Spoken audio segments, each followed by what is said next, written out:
Hey there, welcome to ATL and 29, a podcast that looks at the NBA from the starting point of Atlanta. The Celtics went and won the NBA Finals, and the draft will start with Atlanta. But before we get there, do you have any lingering thoughts about the finals? I mean, for Um, me, I'm just disappointed Dallas didn't figure out what seemed like to me some fairly obvious stuff. We've talked about that at length, right? yeah. And like I've said before too, I don't. That doesn't mean I want to take credit away from Boston. Boston was an awesome team. Their statistical profile was historically a historical outlier all season long. But I'm still surprised that Dallas had a week before that series started, and it just seemed like they were surprised at what they were encountering. That's an oversimplified kind of explanation, but a part of that's just Boston executing at a super high level. But for me, I just thought Dallas, figured a lot out the second half of the season, showed some real smarts into the playoffs to kind of get to the finals, and then they got to the finals, and it felt like they were seeing things they weren't prepared to see at all, and that just doesn't make any sense to me. So, um, it's I don't root for my prediction, so it's no concerns there at all. But the thing for me is that just I don't understand how you don't know what's coming, because that's what it looked like to me on the Dallas side anyway. Yeah, and for me, I just feel like the Mavericks they needed a they just needed another shooter, like a reliable shooter who could also defend. Like Kid tried to go to Tim Hardaway Jr. I know Twitter was like, "Why is he playing Tim Hardaway?" I'm like, guys, look, they're just not going to win it if they don't score points, because their defense, like it was fine. Granted, they were giving up a billion threes. They were very lucky. The Celtics were missing open three pointers, but they couldn't capitalize on the missed three pointers because their offense was just horrific. In large part because I thought Doncic didn't work hard enough to get to the front of the rim consistently. I thought he was settling a bit too much, and also it felt like he might have lost confidence in his shooters and PJ Washington. And I mean, it's a tough read because somehow it's harder to just give the ball up if they're not even going to defend them at all. If there's no rotation, if they're just going to be sitting on the left block or the right block, not guarding the corner shooter at all because they don't respect them as a shooter. Like there's some level of you got it, Luca. You just have to if you got to make that pass, and you got to make that pass right now before you make any action. And the shooter's got to shoot the ball. Like he just got to shoot. Like that's what the Hawks did. The Hawks struggled against the Celtics until John Collins started consistently making that corner three, which forced the Celtics to change their defensive scheme to a more normal defense. And then now you're able to, okay, now we're getting Al Horford in these actions. We're getting Al Horford, like, Al Horford's still a good defender, but like he's 37, 38 years old. He can't stay in front of the elite guards in the NBA, truly in space. But if you're not going to challenge, like you have to at the very beginning, the Mavericks had to force the Celtics out of their defense, where they're getting away with putting Tatum on a center while having Horford be right there to take away the lob. Like they had to, like Luca had to ride or die with Derrick Jones taking 10 threes in a game, 12 threes in a game. That's what John Collins did.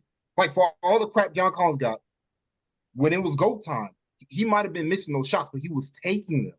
And so then when they finally went in, the Celtics had to adjust. The Mavericks, like to me, I kept watching. I'm like, the issue isn't that they're not making threes, they're not taking them. And they're available, but they all got afraid to shoot. And I think it just became a mental thing with them where it's like, well, but we're getting like Luca's scoring so easily, we're just gonna trust Luca to do everything in the mid range. I'm like this, like the Celtics don't care if you're gonna take long middle two pointers. Like they don't care. It's threes and rim attempts that they care about. And so to me, I feel like if Luca would have trusted his teammates more, and that's a two-way street. Like it's hard to trust guys who don't have the consistent track record of good shooting. these are guys who got hot in the OKC series, respecting them, but the Celtics, they just offer a different challenge, and I think these guys just got a little gun shy, and it kind of snowballed on. I always, kind of bring you back to Atlanta, like we're supposed to do in this podcast. I always like to kind of think, what can we learn, or what can the Hawks learn, right? Consolidating Dallas consolidating that much offensive responsibility into one guy and expecting that to be sustainable across 4 rounds of the playoffs is not a recipe that gives you a ton of likelihood for success, right? Luka needs more creation around him, right? Now you put, in a sense, I think I oversimplified this. You put Kyrie next to him. Kyrie has a ridiculous amount of creation, right? I think sometimes his limitations are a little underappreciated, Yeah, in a sense, because what he does is so aesthetically pleasing and just unique. He's such a unique creator, the things he can do with the ball, but he has some real limitations too, right? And so when you think about kind of the Hawks trying to kind of build their next team that they hope can kind of make a run like that, right? Asking Trey to own that amount of offensive usage with a similar kind of just catch and shoot guys around him, bigs that are so in short roll or executing on the move, whatever those things are. So I just think there's if you're the feedback loop a team has like Dallas did in this case can be leveraged by other organizations, can be leveraged by other teams. And I think that the Hawks can kind of look at that and get a feedback loop. Now Luka's different. He's a lot taller. He's a lot bigger. He plays with more physical assertion than Trey can. Trey does it differently, but there's still a template that you can kind of look at that and say, okay, this is why Dallas hit their wall. Like part of I never want to pretend to be in someone's head. Like I know, like this is what Luka was experiencing, or this is what Luka was thinking. But when I think one thing I underappreciated coming to that series was that the Boston was just like, we're gonna make him work so hard for everything, you yeah. know, and you could see at points Luka was like, I can't do it. I can't do it for the next 4 minutes, I'm gonna give it PJ, bring the or ball up the floor, whatever. please. Right, because if you hear NBA coaches talk about how do you stop this guy, whether it's Luca or whoever it is, right? They always say kind of the same thing. We're going to show them different things, right? And Boston doesn't really do that, right? They're right, and then we're just going to have to make him work. We're going to have to make him work, and then across series that there were times. So I mean the other thing, everybody we've talked about it, mentioned it on Twitter. It looks like to me like Luca's got to really be more committed. He probably needs to lose 15 pounds, right? He needs to take better care of his body. He's really got to kind of commit to getting his body to where it needs to be to kind of do that. And we'll see if that's something he can, show some interest in doing. Because he just looks like everything's way harder than it should be. If you're 15 pounds Yeah. lighter, I think he could have had, a little bit more to work with there, and everything wouldn't have been as hard as it was. Yeah, it's like a fine line. It's like clearly Luca was dealing with some injuries, but it's easier to deal with those injuries if you don't have that 15 pounds ahead of time. Yeah. Yep. But it just, I kind of backing out a little bit, like Boston's just deeper. Like depth really, really mattered. Like once they, Boston got to exploiting his presence on the court and making him essentially somebody who was going to have to be very important in Dallas's offense, and Dallas didn't seem to like that. As soon as Boston did that, like what was Dallas going to do? Like you mentioned Tim Hardaway Jr. Like if Tim Hardaway Jr. is the answer, you probably don't want to know what the question is. Like it's just they just weren't deep enough. They didn't have enough answers, enough versatility to deal with that kind of challenge.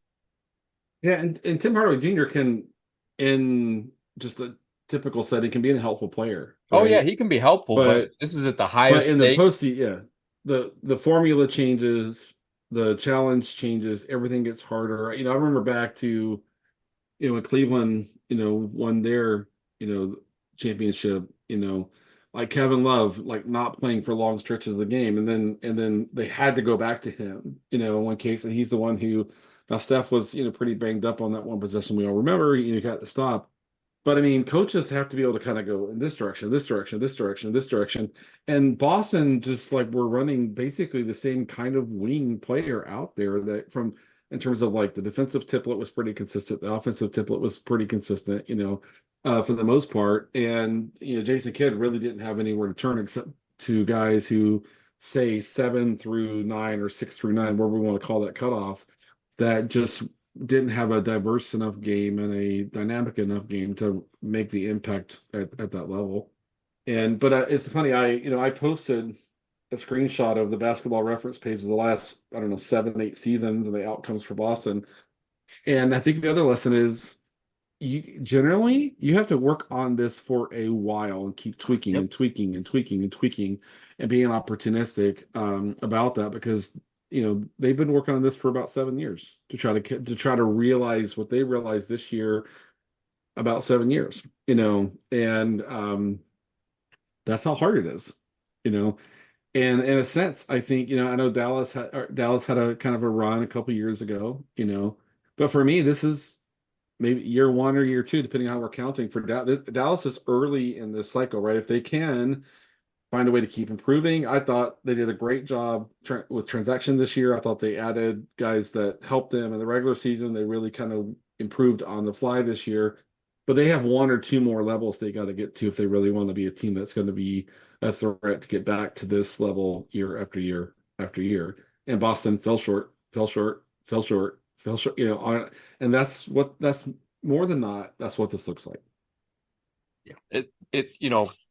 I brought up that sometimes that I'm not trying to take anything away from Boston here because they were the best team from the beginning of the season to the end of the season, but like it does feel like a game of rock, paper, scissors at times, like when Minnesota seemed to be just sort of the perfect matchup to take out Denver, earlier in the playoffs. But like Boston having Holiday and Derek White to kind of take Kyrie out of things. You mentioned Kyrie before, and he brings so much to the table, and I still think he's sort of the best number 2 offensive weapon in the league. But if you can have that kind of defender like Derek White and Drew Holiday to work on Kyrie, and then at the same time, you put one defender on Luka and constantly shade the center towards him, like they just ran out of options. Like it just.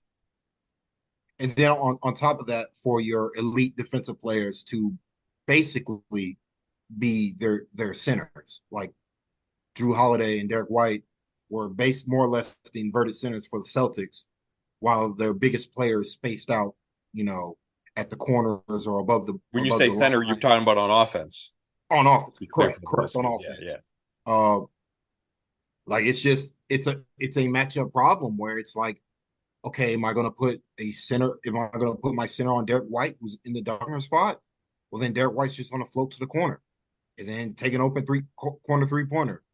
And so it's one of those things where, like, I feel like if the Mavericks ironically had a bit more offensive punch, where they could have challenged the Celtics a little bit more on offense, that they could have bogged the Celtics.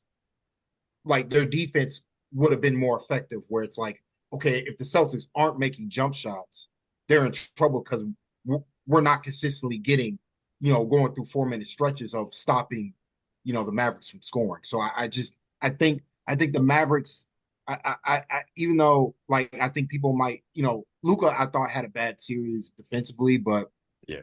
overall I think as a team they need more offensive firepower that can hold up on the defensive end for like a Derek White and Drew Holiday. Like those. Unfortunately for them, every team is looking for that.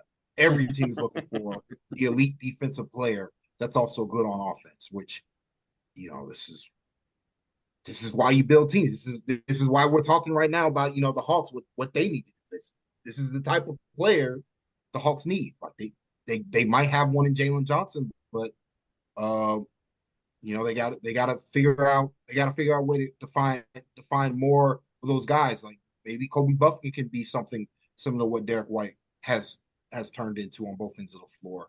It's just stuff. It's just Like these are the development paths that you need around your elite players in order to maximize, everybody's talent on the floor. Fair enough. Well, the Hawks are sitting on 2 consecutive wins over the NBA champions, and they're going to have the first pick in the draft. I just learned that the Celtics' longest losing streak this season was only 2 games, and it might have been against the Hawks. I mean, Or that would certainly have to mean that they probably did it more than once, but the more Hawks than were once, one of them. yes. But the Hawks were they beat them Yeah. twice. Yeah, so we can hang that banner. Right next to widespread panic. Widespread panic. Uh, did you get to hear Landry Fields at all yesterday? I got through the first half. I had to get back to work, so I'm still waiting to listen to the second half. Anything? I mean, we know how those typically go, right? But anything you took away, Kevin, from that, or was it just pretty much what you expected? Landry's pretty charismatic at saying nothing, so I'll give him that. I read what he said. Haven't heard it, but I'm like, well, he's not really saying anything other than right now we're going to take the pick, which sure. I mean, I guess it's kind of what you're supposed to say if you're the GM, that yes, we're going to take the number 1 pick and we're not going to trade it. But we're taking calls and doing all this other stuff and blah blah blah blah. So I don't think it was Kevin, you can correct me if I'm wrong. I thought the most interesting that happened was that AJ Griffin's name wasn't mentioned in summer league. That to me was, I'm like, my antenna. I'm like, what's going on? AJ didn't play at all last year. He needs reps. He's got a lot to work on. And he's still a young player. Why is he not going to summer league? That's what caught my attention. I wonder, Kevin, if you agree with that sentiment. I mean, that was certainly one. And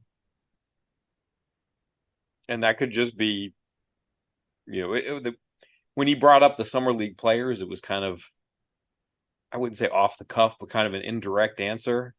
And he just kind of put a couple of names there, saying that these guys would be playing with the draft pick in summer league. So it could have just been a casual omission, but it's probably a tricky thing. You're probably asking and hoping that your third year guy will go and participate in summer league, but it's not a given. There's probably some give and take there with the agent. You probably can't just assume, hey, you're going to go. Like, it might be something where if you already are kind of seeing this as a bad fit between the AJ and the Hawks, then, putting him in a setting like summer league might not be something that his representation wants to go through with. So I don't know that it's necessarily anything bad on Landry's side. I think it's just, they just, No, I'm AJ speaking. and the Hawks might see different sides of it. Yeah, I'm speaking more like the omission is telling. Yeah, Yeah.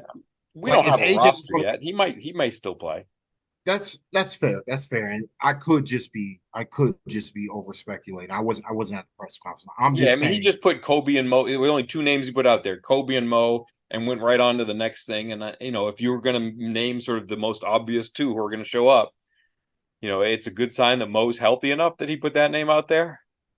Yeah, So that's true. it's probably a good thing. I was, in terms of naming names, the thing that struck me a little bit more was that, at one point he was kind of naming the core players, and like it was like the third or fourth name, and he mentioned Veit, and Veit came on strong at the end of the season, but I wasn't expecting him to be that high up into the core and not Man, necessarily being mentioned as a core player when there's some negotiation coming, given that he's a restricted free agent now. So the fact that name came up, that's the one that kind of perked my ears, because that it, rather than being maybe just an off the cuff omission, that was an off the cuff inclusion where he yeah, specifically said that's a good Veet's point. important to us, and I was like, oh, okay, I'm listening. Tell me more. That was, again, was off the, as essentially a side remark, but that if we're talking about naming names, that's the one name that when I heard it, I kind of made my ears tingle up a little bit. Yeah, I know. I know Hawks fans are excited about Veit. I'm excited about Veit, right? I still think there's a lot of unknown around how big of a role can he actually handle, like on a good team, right? I'm not saying he can't do it. I'm just saying that's, I think, an unknown right now. I mean, we've talked about it. He does a lot of the stuff that Quinn wants you to be able to do, like as a wing player, right? He does a lot. I mean, his 0.5, playing on the catch, defending on ball, rotations, communication, defensive kind of. So, the baseline kind of principle stuff and habits, Quinn's word is habits, right? A lot of that is there, right? Can he play 28 minutes a game, like, in a nine-man run? Like, I think that's still a TBD. I don't want to say he can't do it, but I think it's also a little bit premature to say he can for sure do it, until we kind of see him grow into that kind of role potentially. Yeah, man, I think that if the shooting holds up, I mean That's a shooting swing. shooting's every. I mean, shooting is so important. Like it's so much more important than it used to be. Like it's just every year it gets a little bit more important. That was a lot of the difference in the series we just watched. But like again, it strikes me as crazy. Like if you saw Veet and Kobe Buffkin in December, in January, just shooting on the same court in warmups, it's like, wow, look how great Kobe looks. What is Veet doing? And then by March, it Yep. was just completely flipped on its head. Like Kobe could Yep. not buy a shot, like in warmups and games, just his shot looked terrible. And all of a sudden, Veet's this 40% 3-point shooter. Like, it To just be, matters so much. If the 3-point shot is falling, yeah. he's such a good passer. He has a good feel for Quinn's offense. Uh, Yep. that I And it's just not think and if it's the not just shooting the holds up, shooting, but he's there. it's the combination. Like, it's Shooting and frustrating decision. because and how aggressively he attacks closeouts, Yeah, right? Yeah. He Yeah. no he breaks the hesitation. paint in no time, right? And you watch Hunter play, and you're like, oh, come on, DeAndre, like a little faster, or a lot faster in some cases, right? And Yeah, you watch DeJounte, do I want to go in there? Do I not want to go in there? And B is just like his decisions on the catch are like almost perfect, like we're talking about. There's a lot of other parts to his game that have to come around for him to really step into a big role. But man, he in limited minutes and what opportunities he was given last year, he showed a lot of what Quinn values for sure. and the other thing that Landry said in the presser that maybe stood out a little bit was that they're not done. Like there's still evaluating players this week, and I don't know if that's players at the top of the draft. He wasn't specific. Nobody really pressed him on that. Maybe he's talking about players that they could trade into the second round or players that they could get as a free agent. Yeah. But the workouts continue. They're not done. So I thought that was Giovanni, interesting. Giovanni just reported that Zachary Risichet is coming in for a workout tomorrow. Now Tomorrow, be Wednesday. his first workout in the United States. So yeah, they're still going to do their due diligence there on the guys. But uh, just an aside, like Gavoni coming out and saying that not only was Quinn impressed with what Klingon did in the workout, like he impressed the Hawks, but like mentioning film study and like Quinn, like in putting Quinn's name in film study, that is a level of detail that you don't typically like. I don't typically get from a prospect just because like stuff like registering film and being able to talk about it with a coach at a young age is isn't the easy like that's not normal. I could speak on that as a when I was way back in the day when I played college football at D3, that was a hard thing to transition from like high school level film study to like every little detail is being critiqued. Do you understand this X, Y, and Z here? This is what the game plan is. Like you gotta study, be aware, and like for to me, what was like my biggest takeaway is Gavoni coming out and be like, Quinn was very impressed with his film. Like I mean, that's you don't hear that from young players. You just don't. And like to me, that kind of matches what Klingon's a very smart basketball. Full stop. You watch the games, you watch the tape, you watch the film. He's just a smart player. Like he processes the game quickly. He makes great reads all the time. And so, like if like I just to me, I just found it like we keep hearing reports that Quinn likes Klingon a lot. The Hawks like Klingon. They were very impressed. Multiple reports is a smokescreen, whatever. All I can say is that you typically don't hear a coach when like the head coach of a team, his name being mentioned in terms of prospects. So I just want people to be aware of that. Like I don't remember granted, we knew who the talent was, but 2 years ago when it was Paolo, Jabari, or Chet Holmgren, like you didn't hear input of who the coach, what the sway was, how the workout went, who the coach liked. It was based on how the GM's processes. So I think what needs to be understood is Quinn has a hand in who's going to be picked. Absolutely. Yep, absolutely he does. Yeah, I thought it was interesting that Hurley said that he went to Quinn Snyder as one of the people he wanted to speak with when he was kind of feeling out NBA head coaching gigs, I guess specifically with the Lakers. But when he tried to get some NBA feedback, he went to Snyder, and Snyder kind of went back to him to get info on Klingon. So I thought that was an interesting detail that he could get that level of detail from the inside. But to me, we were talking in Slack today about Onyeka Okongwu and whether that contract's going to be a good value over the duration of Onyeka's contract. And it's like, well, it seems to me like almost certainly that's going to be a good deal if he stays healthy. And I think Klingon's kind of the same way. Yep. Like it's just the medicals. Like he's going to be the most impactful player, I think, at least, for the first 5 years of his career. But like for the duration of his rookie contract, I think he's going to be the most impactful player.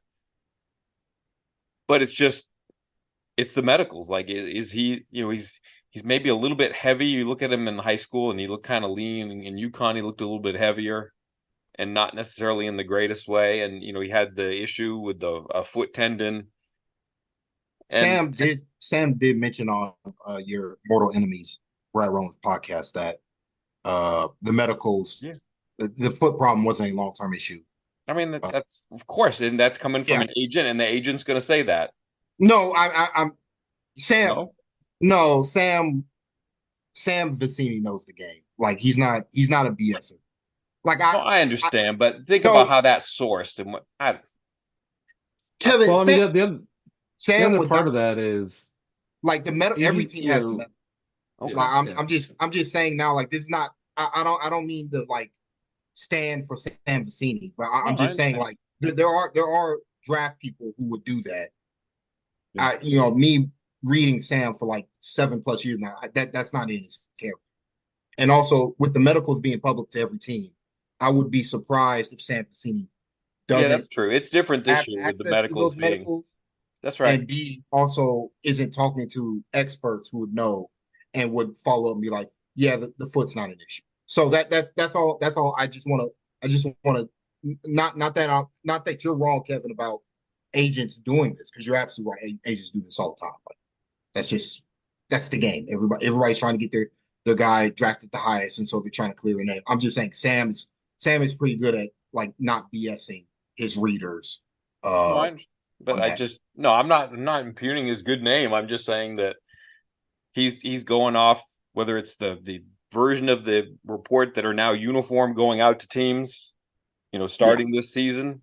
But even then, that's going to be the sort of the best version of the information. That's not going to have, you know what I mean? Like it's the kind of thing that you really want to have your own people do it. Like you don't want to rely on what I don't know. It's a risk.